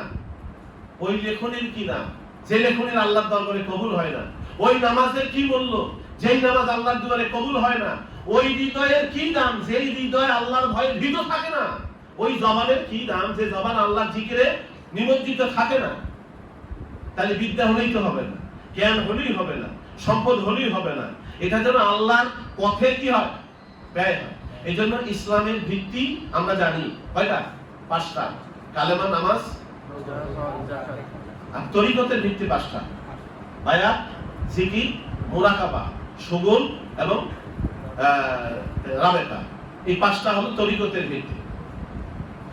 এখন বায়াত তো আমরা আলহামদুলিল্লাহ হচ্ছি, কিন্তু বায়াতের হক আদায় করি না।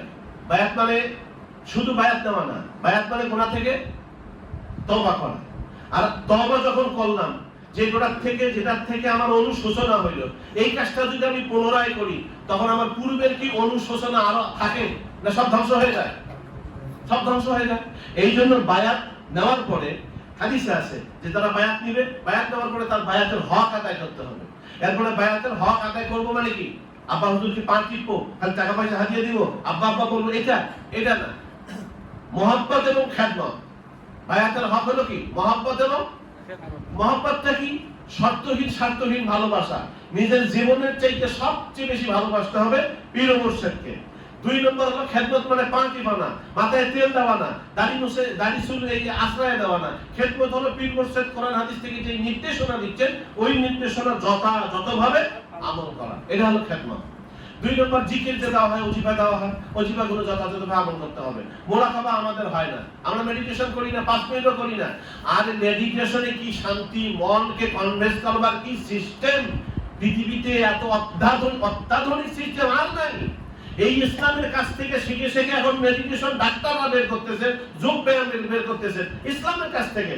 আল্লাহ রাসূল ও 25 বছর থেকে 40 বছর গাড়ে হেরায় কি করেছেন? মুরাকাবা করেন নাই, মেডিটেশন করেন নাই। ধ্যান সবচেয়ে বড় উপকৃত জিনিস, কিন্তু আমরা ধ্যান করি না, যার কারণে এটা বুঝিও না। যিনি যে ব্যবসা করেন তার লাভ সে বুঝে।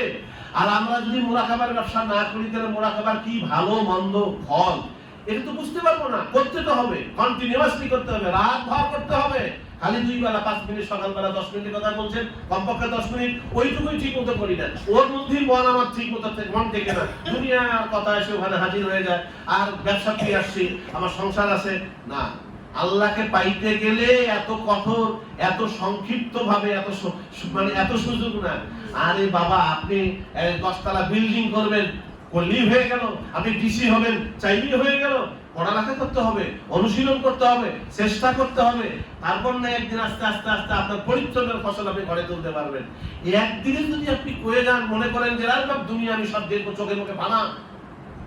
ভাই, এখন সমাজে আমাদের তরিকার নামে যে ভণ্ডামি চলে, খালি দর্শন দর্শন দর্শন। আরে তরিকার উদ্দেশ্য খালি দর্শন দেখা। তরিকার উদ্দেশ্য সংশোধন, তরিকার উদ্দেশ্য শরীয়তের উপরে চলা, সুন্নতের উপরে চলা, এটার নাম তরিকা। আজকে তরিকার কথা বলে পর্দাকে অবহেলা করা হচ্ছে, পর্দাকে বিদ্যাঙ্গুলি দেখানো হচ্ছে। অথচ কোরআন শরীফে আল্লাহ তাআলা বলছেন যে যারা পর্দা করে, পর্দার বিধানটা আল্লাহ তাআলা অন্তরের পরিশুদ্ধতার জন্য দিয়েছেন। কোরআন শরীফের আয়াত দেখবেন, পর্দার বিধানটা অন্তরের পরিশুদ্ধতার জন্য। যে অন্তরের পরিশুদ্ধতার জন্য পর্দা দিলেন, সে বিশ্বাসের ভাষায় অনেক সময় পর্দা নাই, বড় বড় কথা বলছেন। এখন তো বলা হচ্ছে ইঞ্জিন এক জায়গায়, এসব বডি। আপনিও যেমন খলিফা হন আর যাই হন, আপনিও যেমন একটা বগি, আমিও এরকম একটা বগি। ইঞ্জিন সব আল্লাহ হুজুর এখানে দিয়ে গেছে। কি অপপ্রচার চালানো হচ্ছে! তরিকা কি বুঝলো বলেন? এরপরে আসেন মুরাকাবা। মুরাকাবা করলাম, তারপরে শুগল। সগল মানে মত্ততা। মত্ততা। আপনার ফুটবল খেলা দেখছেন? কষ্ট পাচ্ছেন নাকি? না না না, ঠিক আছে, দেখে না, বাধা দেয় না। অনেকেই দেখে ফুটবল খেলা, দেখে, কিন্তু ফুটবল খেলা দেখতেছে যে অনেক সময় দেখতে দেখতে দেখবেন ওই যে বল নিয়ে যাচ্ছে যে প্লেয়ার মেসি, যাচ্ছে যাচ্ছে যাচ্ছে, মনে হয় এরও পা যাচ্ছে, মানে ওই খেলার সাথে এর দেহ মন এভাবে বইতে গেছে, ওই ও মারে না, এই দর্শকে বল মারতেছে। সগল মত্ততা। এই মত্ততা দুই রকমের রয়েছে। এই মত্ত থাকতে হবে। আপনি যে আমলটা করতেছেন, আমলের ভিতরে মিশে যেতে হবে, নিমজ্জিত হবে, হতে হবে, ডুবে যেতে হবে, এই হলো সগল। আর রাবেতা কি? রাবেতা হচ্ছে ধরুন এই পাওয়ার কারেন্ট আসছে পাওয়ার হাউস থেকে, ওখান থেকে পাশে একটা ট্রান্সমিটার আসছে, ট্রান্সমিটারটা থেকে তারপরে আমার বাসায় বা এখানে আমরা কারেন্ট নিয়েছি, সুইচ দিয়েছি, সংযোগ দিয়েছি, তারপরে বাল্ব জ্বলছে, ফ্যান করতেছে। পাওয়ার হাউস হলো আল্লাহ তাআলা, ওখান থেকে ট্রান্সমিটারের কাছে আসে নিয়ামত, এই নিয়ামতের সাথে আমার অন্তরের যোগাযোগ, এই যে তার যেটা যোগাযোগ, এই সম্পর্কের নাম হলো অন্তরের যোগাযোগ, এটার নাম হলো রাবেতা।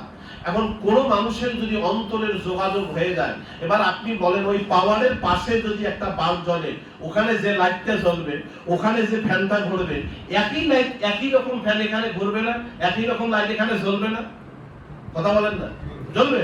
এটা কার্বন কপি, কার্বন কপি। পীর মুর্শিদ যেরকম আমল করতেছেন ওখানে, ওইখানে একই আমল, একই টুপি, একই দাড়ি, একই চলা, একই মোনাকাবা, একই সব হুবহু কার্বন কপি। এটার যে হলো রাবেতা।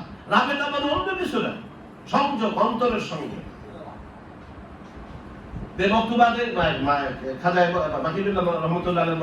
ভিতরে আমি টিকা দিয়া এই কিছু কিছু বিষয়গুলো, দুর্বোধ্য বিষয়গুলো অত্যন্ত সহজ ভাবে দেখছি এবং লেখার চেষ্টা করতেছি। কেন লেখার চেষ্টা করতেছি? যে এই মক্তবাদ গুলো আপনারা পড়ে দেখবেন, সাধারণ মানুষের জন্য এটা পাঠ্য না। এত কঠিন কঠিন কিছু শব্দ আছে যে আমি, আমাদের ভিএম ভাই ছিলেন, আপনারা অনেকেই চিনবেন, জানবেন, খুব লার্নার পারসন ছিলেন, মোর দ্যান লার্নার পারসন ছিলেন, বাংলা হাইথটের, ইংলিশ হাইথটের ছিলেন, এবং আমি এই যে মক্তবাদের জ্ঞান ওনার কাছ থেকে শিখেছি, এই যে আকীদার জ্ঞান ওনার কাছ থেকেই শিখেছি। বা উনি একজন প্রাইমারি টিচার ছিলেন, জেনারেল শিক্ষিত মানুষ ছিলেন। আল্লাহ তাআলা তাকে এত জ্ঞান দিয়েছিলেন। আল্লাহ তাআলা আমাকে জান্নাত নসিব করুন, সকলে বলে আল্লাহুম্মা আমিন। আমাকে আব্বা আজুল খেলাফতি দেওয়ার 7 দিনের মাথায় উনি ইন্তেকাল করেছেন। তো এই আজিজুর রহমান ভিএম ভাই, ওনার এক উস্তাদ ছিল, উনি আমার সম্পর্কে দাদা। তো উনি আমার ওই লালমনিরহাটের ভিতরে ওয়েল নন ফেস এবং মোর দ্যান লার্নার পারসন ব্যক্তি, ওই অঞ্চলের অধিকাংশ শিক্ষিত তার ছাত্র, খুব পুরান মানুষ। তো উনি একদিন এসে কয়, ক্যারে ভিএম, উত্তরের ভাষা কইছে আর কি, ক্যারে ভিএম, তুই বলে পিসা বসিস, তা কি বই পড়িস? এই মৌলবীটা তো আমার নাতি হতো, এই মৌলবীটার মাথাতে নষ্ট করে দিল, এই কি বই পড়িস, একটা বই দেশ তো। তো উনি হাসি হাসি পায়, স্যার আচ্ছা ঠিক আছে, আপনার বই কোথায় দেবো বলেন, কালকে ধরে আসিস, বই আসেন। তো উনি মক্তবাদ পঞ্চম খণ্ড, যারা পড়েছেন তারা জানেন, মক্তবাদ পঞ্চম খণ্ড ওনারা নিয়ে যা দিছে, দিয়া উনি 1 সপ্তাহ মক্তবাদ পড়ছে, 1 মাস পড়ছে, 2 মাস পড়ছে, 3 মাসের সময় বইটা ফেরত দিয়া কয়, রে আজিজার, আমি জীবনে এত বই পড়েছি, আজকে জীবনে একটা বই পড়লাম, যে বইটা খালি রিডিং পড়লাম, কিছুই বুঝলাম না। রিডিং পড়লাম, বই কি বোঝার জন্য না, না খালি পড়ার জন্য? এই জন্য খাজা বাকিবুল্লাহ রহমাতুল্লাহর বক্তব্যটা অত্যন্ত সহজ সরল ভাষায় লেখা হচ্ছে, যাতে প্রত্যেকটা মানুষ এর দ্বারা কি হয়, উপকৃত হয়। আর আব্বা হুজুরও এই বইটা পরবর্তীতে এই বইটা সহজ সরল ভাষায় লিখতে চাইছিলেন। মুফতি মুহাম্মদ আত্তাবী রহমাতুল্লাহ আলাইহি জান্নাত নসিব করুন আল্লাহ, ওনার বংশধর যারা আছে তাদের কাছে আব্বা হুজুর বলছিলেন, কিন্তু এনারা দেন নাই। পরে আমি প্রস্তাব দিয়েছিলাম, আব্বা আপনি আরবি সংগ্রহ করেন, আমরা আরবি থেকে লিখি। আরবি অবশ্য সংগ্রহ করা হয়েছিল, কিন্তু পরে তো আর আরবি থেকে আর অনুবাদ করার সুযোগ হয় নাই। তো প্রত্যেক সালেককে মক্তবাদ করতে হবে, কারণ মক্তবাদের ভিতরে আমরা যে ব্যবসা করি, প্রেমের ব্যবসা, আল্লাহর ব্যবসা, সেই প্রেম সংগঠিত হওয়ার বিষয়গুলো খোলামেলা এখানে এত সুন্দরভাবে মক্তবাদে বলা। এটা না করলে তো প্রেম বুঝবো না। শেষে দেখা যাবে যে প্রেম আল্লাহর সাথে করতে যাইয়ে দুনিয়ার সাথে করে ফেলছি, আল্লাহর সাথে প্রেম করতে যাইয়ে নফসের সাথে করে ফেলছি। এটা কেমন করে বুঝলাম? এই হযরত খাজা বাকিবুল্লাহ রহমাতুল্লাহ আলাইহি ওনার বক্তব্যে দেখছেন যে শাহ সোয়ার বলি, শাহ সুলতান বলকের বাদশা ইব্রাহিম আদম রহমাতুল্লাহ আলাইহি, আপনারা জানেন, ওনারা জীবনী পড়েছেন অনেকেই। উনি জঙ্গলের কাঠ কাইটা বাজারে বিক্রি করে খাইতেন, পরিবার চালাতেন। তো ওনার কাছে এক পিসা আসছে, চিশতিয়া খানদানের পিসা। এই রাতে যখন ছিলেন, এখন দেখেন চিশতিয়া খানদানের পিসা সারা রাত নামাজ পড়ে, সারা রাত জেগে পড়ে। এখন ইনি চিন্তা করছেন, কেন সারা রাত নামাজ পড়ে, সারা রাত জিকির করে, এর কারণটা কি? উনি মোরাকাবায় বসছেন, মোরাকাবায় বসে দেখেন যে খাদ্যের ভিতরে ভেজাল আছে। তো ইনি বলছেন যে আল্লাহ বান্দা, আপনি যদি আমাদের এখানে কয়েকদিন আতিথেয়তা গ্রহণ করতেন আমাদের, তো আমরা একটু উপকৃত হইতাম। ওলিয়াদের ভাষায় যা বলছেন। তো উনি আতিথেয়তা গ্রহণ করছেন। বাস কিছুদিন এই হালাল খানা খাইতে খাইতে খাইতে খাইতে এখন দেখে আর রাতে নামাজ পড়ে না। রাতে নামাজ পড়ে না, রাতে জিকির করে না। তখন উনি বললেন যে দেখেন, আপনি এতদিন যে ইবাদত বন্দেগী করেছেন, এটা আপনার নফসকে খুশি করার জন্য করেছেন। আর এই নফসকে খুশি করার জন্য যা করেছেন, এটা হালাল খানার নূরের কারণে দূর হয়ে গেছে। তাহলে অনেক ভালো কাজও অনেক সময় কি হয়ে যায়, নফসের ভিতরে, নফসানিয়াতের ভিতরে ঢুকে যায়। করতেছি কাজটা ভালো, দেখা গেল যে না, এটা আল্লাহ সন্তুষ্টি না, এটা নফসের সন্তুষ্টির জন্য আমার হয়ে গেছে। এই সূক্ষ্ম বিষয়গুলোর থেকে আপনাকে আমাকে বেঁচে থাকতে হবে। আর কি করতে হবে, যে এই কথা বলছেন যে কর্তব্যের যা আমার কর্তব্য ছিল তোমাকে বলার, আমি বললাম, এটা তুমি মানলে মানতে পারো, না মানলে না মানতে পারো। এই যে মক্তবাত মাহফিল হচ্ছে, আচ্ছা যদি আপনি না আসতেন, জোর করে আনা যেত? কথা কয় না, নামাজ না পড়লে কি জোর করে পড়ানো যেত? আরে আল্লাহ তাআলা তো বান্দাকে সৃষ্টি করে কোরআনে হাদিসে ভালো এবং মন্দ উভয় পথের ব্রিফ করছেন, বর্ণনা দিবেন। এই পথ মানলে তোমার এইটা হবে, এই পথ মানলে তোমার এইটা হবে। এরপরে বান্দাকে দিয়েছেন ইখতিয়ারুল লিল ইবাদ। তুমি বান্দা স্বাধীন, এখন তুমি ভালোটা গ্রহণ করবে না মন্দটা গ্রহণ করবে, কোনটা তুমি গ্রহণ করবা। এই জন্য ওই যে বক্তব্যে খাজা বাকিবুল্লাহ রাহমাতুল্লাহ আলাইহি প্রথমে লিখছেন নামাজের হাকিকতের সূরাত, নামাজের সূরাতের উপরে লিখছেন, লিখতে গিয়ে লিখছেন যে যতক্ষণ পর্যন্ত কোনো মানুষের ইখতিয়ারুল মাউত হবে না, ততক্ষণ পর্যন্ত তার সালাতে হাকিকত হবে না। তো ইখতিয়ারুল মাউত কি, স্বেচ্ছায় মরণ কি? এই স্বেচ্ছায় মরণ হলো মৃত্যু দেহ, মৃত্যু মানুষ যখন মারা যায়, মৃত্যু দেহটারে যখন কেউ গোসল করায়, দেখছেন আপনারা গোসল করানো দেখছেন? আমি দেখেছি, আপনারা দেখছেন কিনা জানি না। তো যখন লোকটা গোসল করায়, গোসলকারী মৃত্যু দেহটাকে যেভাবে ঘোরার ইচ্ছা কি সেভাবে ঘোরায়। মৃত্যু দেহ বলতে পারে না আমি ব্যথা পাচ্ছি, হাতে দুঃখ লাগতেছে, হাতটা এইভাবে ঘোরাও, এটা এইভাবে ঘোরাও, বলতে পারে? ঠিক ইখতিয়ারুল মাউত হলো এরকম, আপনাকে পীর মুর্শিদদের কাছে বায়াতের মাধ্যমে এভাবে মরে যেতে হবে, আপনার নিজের কোনো ইচ্ছা চলবে না। উনি যা বলবেন, যেটা যেভাবে ঘুরাতে বলবেন, ওটা ওভাবেই ঘুরাতে হবে। নফল নামাজ যদি বন্ধ করতে বলেন, বন্ধ হবে। যদি বলেন তাহাজ্জুদ পড়ো, তাহাজ্জুদ পড়বেন। উনি যদি বলেন যে এখন ইশরাক পড়ো, ইশরাক পড়বেন। আওয়ামির পড়ো, আওয়ামির পড়বেন। যদি বলে তোমার কোরআন তেলাওয়াত বন্ধ, কোরআন তেলাওয়াত বন্ধ। এই আউলিয়াদের ইতিহাসে দেখবেন অসংখ্য ঘটনা এরকম রয়েছে উলিয়াদের। সুতরাং মরতে হবে, না মরলে আল মাউতু কাবলাল মাউত, না মরলে আল্লাহর নিয়ামত পাওয়া যাবে, নামাজের হাকিকত খুঁজে পাওয়া যাবে না। এখন আপনার আমার উচিত হইল কি, ঐশ্বর্যশালী যারা, তাদের তোষামত না করা, তাদের দরবারে উপস্থিত না হওয়া। প্রথম খণ্ডের আরেকটা কোন বক্তব্যে আছে যে ঐশ্বর্যশালীদের, রাজা বাদশাদের দরবারের চাইতে, দরবারের সভাপতি হওয়ার চাইতে, সদর হওয়ার চাইতে ফকির দরবেশের দরবারের ঝাড়ুদার হওয়া উত্তম। যারা বক্তব্য করেন তারা জানবেন, এটা বক্তব্যটা আছে। কেন? যে ওই খাদ্যটা, ওনার যে সংস্রবটা, ওইটাতে যে আত্মাটা মরে যায়, দিনটা মরে যায়, এইটাতে কোনো উপকার হবে না। দুনিয়াও শেষ, আখেরাতও শেষ। তুলনা দিয়েছেন বাঘের সাথে, যে বাঘ যদি আপনাকে আমাকে এই দেহটা খেয়ে ফেলেন, তাহলে বাঘটা যদি আমার দেহ খেয়ে ফেলেন, তাহলে না হয় দুনিয়ায় আমি গেলাম, আখেরাতে মাপ পেলাম, আখেরাতে কল্যাণ হইল, লাভ হইল। আর যদি এই দুনিয়াদার বাঘ, দুনিয়াদার রাজা বাচ্চা প্রভাবশালী, এইটা যদি আমারে খেয়ে ফেলে, তাহলে দুনিয়াও গেল, আখেরাতও, এহকুল সব, এহকাল পরকাল সব চলে গেল। সুতরাং কোনটা লাভবান? এই দুনিয়ার বাঘের চাইতে তার আরো ভয়াবহ, কি বলা হয়, দুনিয়ার এই হিংস্র সিংহ, এটার চাইতে আরো ভয়াবহ কোনটা? দুনিয়া এবং দুনিয়াদার। কিন্তু আমরা এখন দুনিয়ার পিছনে ছুটে পড়েছি ভাই। খেয়াল রাখতে হবে, এটা নিত্য বস্তু। আর এইটাকে তালাশ করে, ওই যে আবার প্রথমে যায় কুকুর, দুনিয়াকে তালাশ করে কারা? কুকুর। এখন দুনিয়া এবং সৃষ্টি জগতে যা আছে এটা আপনার জন্য সুনির্ধারিত। আপনি কতটা নিঃশ্বাস নেবেন এটা আপনার সুনির্ধারিত, কতটা ভাত খাবেন সুনির্ধারিত, কতটা সূর্যের আলো গ্রহণ করবেন সুনির্ধারিত, কয়েকদিন কয়েক ঘন্টা কয়েক মিনিট বেঁচে থাকবেন সুনির্ধারিত, কয়টা মাছ খাবেন সুনির্ধারিত। আপনি চাকরি করলেও আল্লাহ এটা আপনার দিবে, চাকরি না করলেও আপনাকে এটা দিবে। এটা আল্লাহ তাআলার ওয়াদা, এটা আল্লাহ তাআলার, এই কারণে আল্লাহর নাম হলো রাজ্জাক। সুতরাং যখনই আপনি আমি দুনিয়ার দিকে চিন্তা করব, খেয়াল করবেন খুব কঠিন কথা, দুনিয়ার দিকে চিন্তা করব তখনই মনে করবেন যে আল্লাহ তাআলার ওই গুণটার প্রতি আমার অবহেলা হয়ে গেল।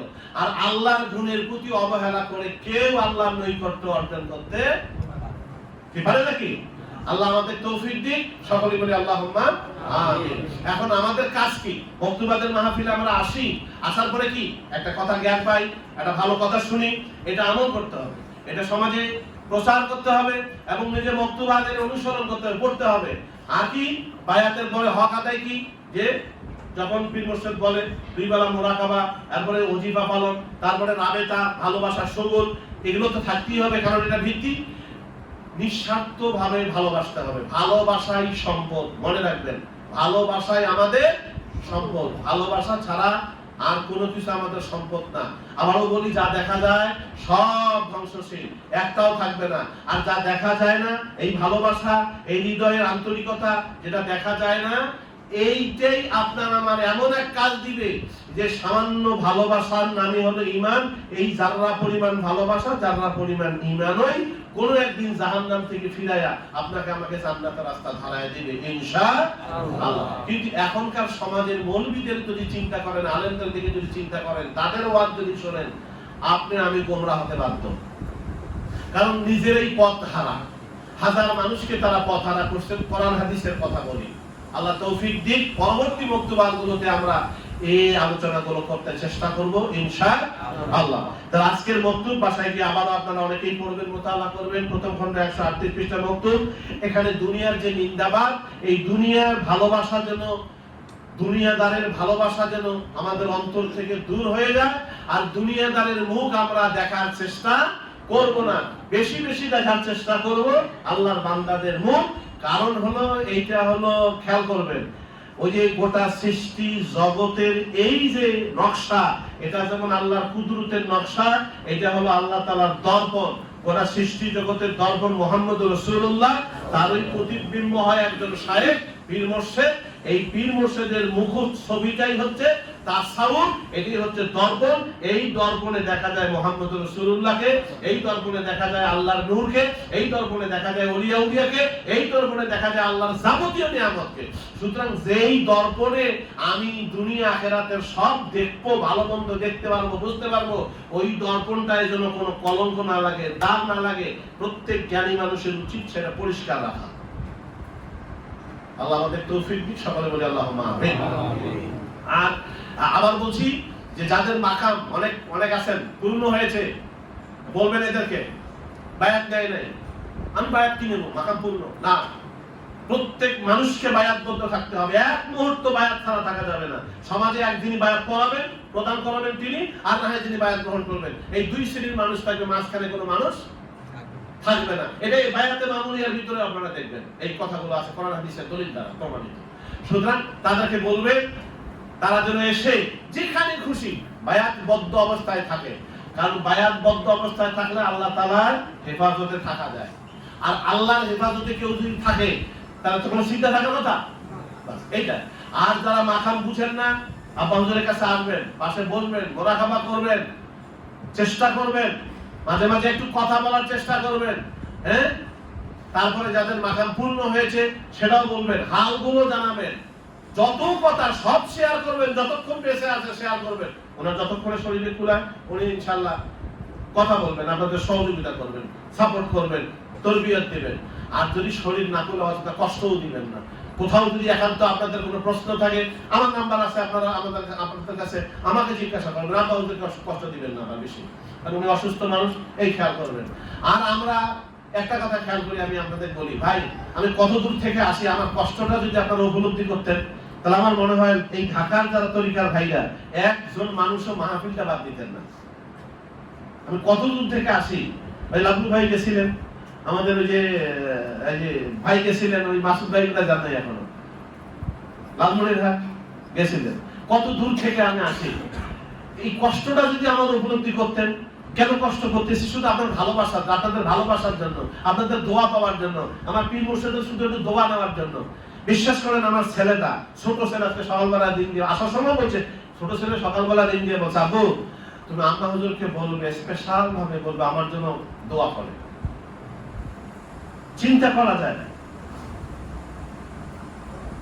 এত কষ্ট করে আসি, আসে যদি আপনাদেরকে না পাই, আপনারা যদি না আসেন, আসলে কি হয়?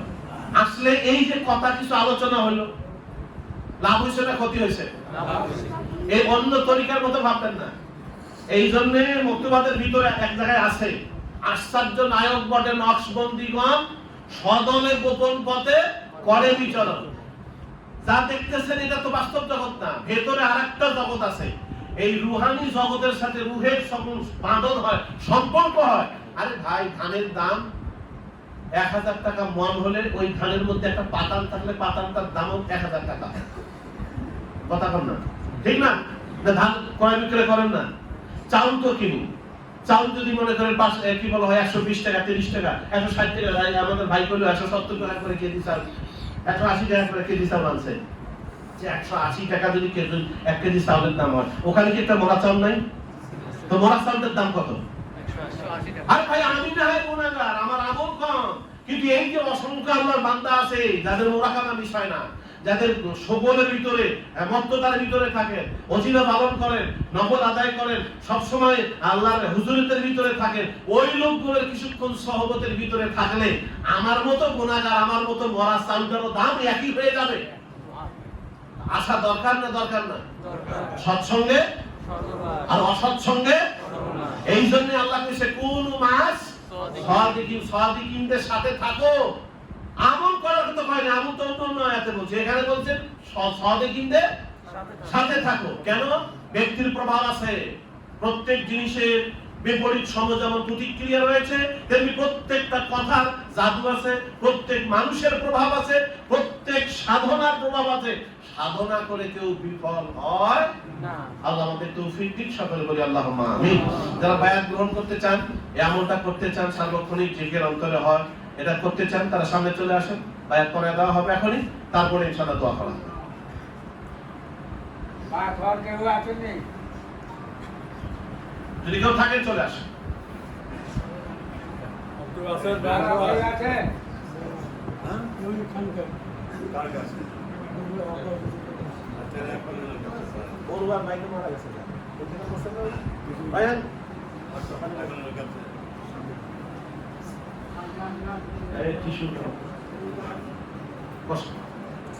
আর কেউ থাকলে চলে আসেন। মায়েরা, মা বোনেরা যদি ওখানে থাকেন উপরে, যদি কেউ বায়াত গ্রহণ করতে ইচ্ছুক থাকেন, তাহলে পরে আমাদের এখানে বায়াত পড়াবেন, আপনারা বায়াতের শব্দগুলো শুনে আমাদের সাথে বলবেন, আপনারাও বায়াত হয়ে যাবেন। এরপরে আমাদের বোনরা আছে ওখানে, বললে আপনাদের বই নিয়ে নেবেন। আরে আপনার বিয়াটা দেন না কেন?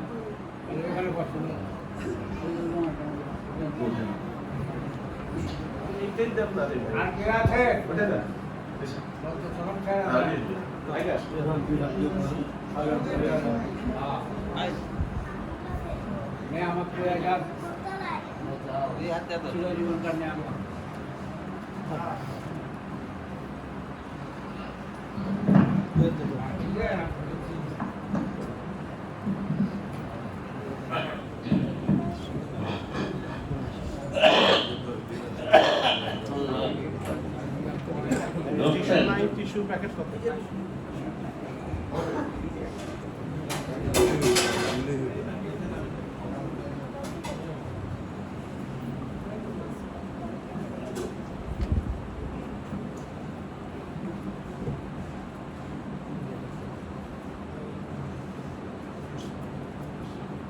Astaghfirullah Rabbi min kulli dhanbin atubu ilayhi।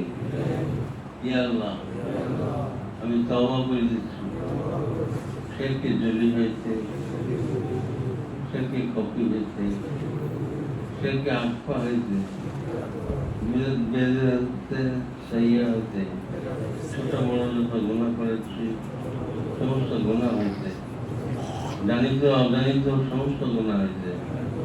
আমি তওবা করে দিলাম, হে আল্লাহ তুমি আমার তওবা কবুল করো। আমি স্বীকার করছি লা ইলাহা ইল্লাল্লাহু মুহাম্মাদুর রাসূলুল্লাহ। আমি মুরিদ বায়াত পেলাম। কাকরিয়া, কিস্তিয়া, লক্ষ্মণদিয়া, মুজাদ্দিদিয়া, এই 4 তরিকা আমার সিলসিলা জারি থাকিবে। খাস মুজাদ্দিদিয়া তরিকা অনুসারে। আল্লাহুম্মা আমিন।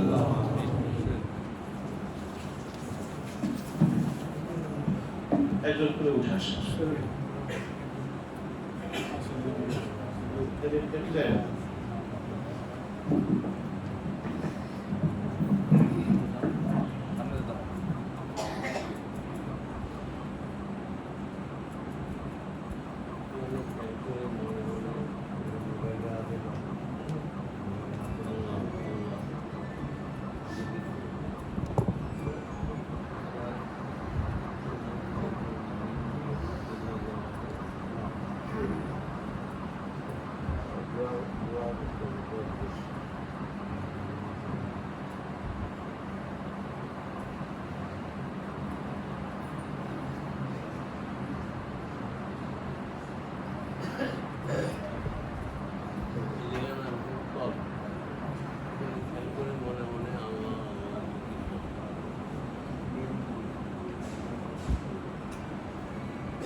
আচ্ছা, ভিতরে যদি কোনো মা বোন বায়াত গ্রহণ করে থাকেন, খেয়াল রাখবেন আমাদের প্রত্যেকের বান্ধবদের দোয়াগুল লিখে নোটিফাই করব। এখানে খেয়াল করে চলাফেরা, উঠা বসা, ঘুম নির্ঘুম, পাক না পাক, উজু বেউজু সবসময় আল্লাহ আল্লাহ জিকির করবেন। জিকিরের সময় শরীর দুলাবে না, মাথা ঢুলবে না, ঠোঁট লড়বে না। আল্লাহ বলতে যেখানে জিভ লাগে, তালুতে জিভ লাগে, মনে মনে আল্লাহ আল্লাহ জিকির করবেন। বাকি আমল ধীরে ধীরে শিখে নেওয়ার জন্য আমাদের ওখানে বন্ধা আছে, বললে সেজদা শরীফ দিবে, তা দেখে শিখে নেবেন।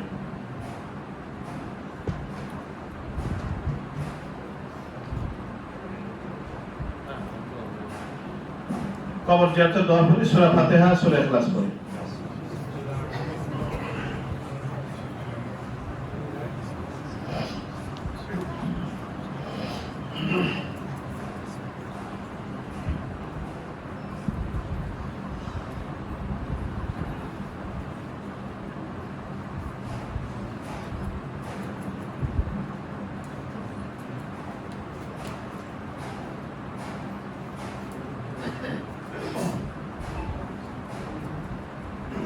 اللهم آمين. سبحان الله وبحمده سبحان الله العظيم. سبحان الله والحمد لله ولا إله إلا الله والله أكبر. لا حول ولا قوة إلا بالله. لا إله إلا الله وحده لا شريك له أحدا صمدا لم يلد ولم يولد ولم يكن له كفوا أحد. ربنا آتنا في الدنيا حسنة وفي الآخرة حسنة وقنا عذاب النار. ربنا لا تزغ قلوبنا بعد إذ هديتنا وهب لنا من لدنك رحمة إنك أنت الوهاب. إلهی چرخ دریائے گناہم تمی دانی و خدا ہستی گواہم. الہی بحق بانی فاطمہ کے بعد قول ایمان کنی خاتمہ. اگر دواتم ندکنی والمرشد مانا دستو دامن مامون الرشید.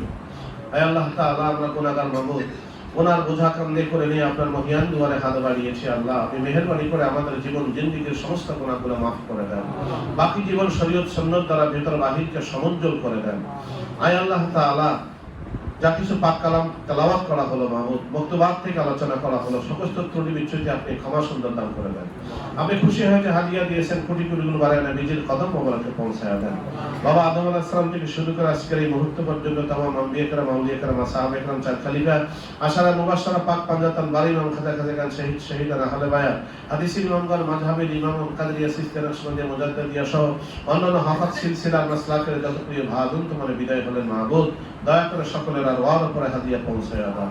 বিশেষ করে আমাদের প্রাণপ্রিয় মুর্শিদ মুজাদ্দিদ মিয়াতে খামসা আসাদ জেলা খায়রুল বাশার কুতুবুল আলম ও মুরাদ হযরত খাজা মামুনুর রশিদ রাহমাতুল্লাহ আলাইহি থেকে এই সিলসিলার সকল পীরানে কেরামের আরওয়ার উপরে হাদিয়া পৌঁছায় দেন। সমস্ত সালেক সালেকা ভাই বোনদের আরওয়ার উপরে হাদিয়া পৌঁছায় দেন। আল্লাহ সমস্ত উম্মতে মুহাম্মাদীকে আপনি maaf করে দেন। সমস্ত উম্মতে মুহাম্মাদী যেখানে নির্যাতিত হচ্ছে আল্লাহ তোমার বদলের নুসরত জারি করে দেন।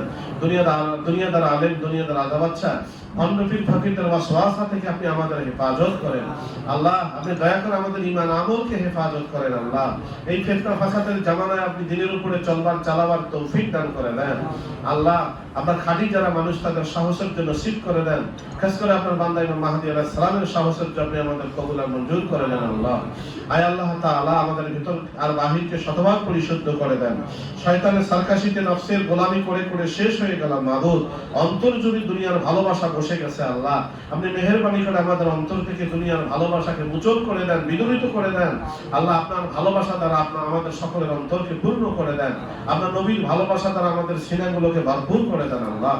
আয় আল্লাহ তাআলা, আপনি মেহেরবানি করে আল্লাহ, আপনি দয়া করে মক্কা মদিনার মুসাফির হওয়ার আমাদেরকে তৌফিক দান করে দেন আল্লাহ।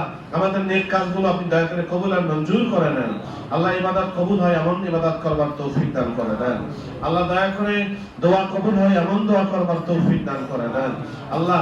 আপনার ভয়ে ভীত থাকে এমন অন্তর আমাদেরকে দান করে দেন আল্লাহ। এমন চোখ দান করেন যা আপনার নিয়ামত দেখতে দেখতে দুনিয়া থেকে বিদায় হওয়া যায় আল্লাহ। আপনার নিয়ামত দর্শনে বিভোর থাকা এমন চোখ আপনি আমাদের দান করে দেন মাহবুব আল্লাহ। আপনার শুকর আদায় করা যায় এমন জবান আপনি আমাদের দান করে দেন আল্লাহ। আপনি দয়া করে আমাদের সন্তান বিবি বাচ্চাদেরকে মাফ করে দেন, তাদেরকে আপনি কবুল আর মঞ্জুর করে দেন ও আল্লাহ। আপনি দয়া করে আমাদের সন্তানদের মা বাবার ভক্ত বানায় দেন মাহবুব। তাদের চরিত্রই কামনায় আপনি দয়া করে হেফাজত করেন আল্লাহ। আল্লাহ দয়া করে আমাদের এই ওলিয়া উলিয়ার দেশ বাংলার পদস্পর্শে আল্লাহ, শত শত ওলিয়া উলিয়ার পদস্পর্শে ধন্য হওয়ায় বাংলার মাটি আল্লাহ দয়া করে আপনি ওলিয়া উলিয়ার জন্যই কবুল করেন মাহবুব। যে কোনো অনাকাঙ্ক্ষিত ঘটনা থেকে ওলিয়া উলিয়ার ভূমিকে আপনি হেফাজত করেন মাহবুব আল্লাহ। আপনি দয়া করে খাঁটি দিন, এই খাঁটি তরিকার নিয়ামত আমাদের দেশ, পার্শ্ববর্তী দেশ সহ গোটা দুনিয়ায় দ্রুত থেকে দ্রুত প্রচারের আপনি ব্যবস্থা করে দেন মাহবুব আল্লাহ। আমাদের এলেম নাই আল্লাহ, আমাদের ভাষা নাই, আমাদের সম্পদ নাই, আমাদের কিচ্ছু নাই মাহবুব। আমাদের শুধু আশা আপনি, আমাদের ভরসা একমাত্র আপনি আল্লাহ। আপনি দয়া করে তরিকা প্রচার প্রসারের দায়িত্ব কুদরতিভাবে গ্রহণ করেন মাহবুব আল্লাহ। আমাদের ভাইরা যার যে মনের বাসনা নিয়ে হাত বাড়িয়েছে সকলের বাসনা পুরা করে দেন। অনেকে অসুস্থ, সেবায় কামনা দান করেন মাহবুব আল্লাহ। তোমার এক বান্দা কোরআন তেলাওয়াত করেছেন, খতম করেছেন আল্লাহ, তার সবটুকু সমস্ত উম্মতে মুহাম্মাদীর উপরে আরো আরো করে আপনি হাদিয়া বখশিশ করে দেন ও আল্লাহ।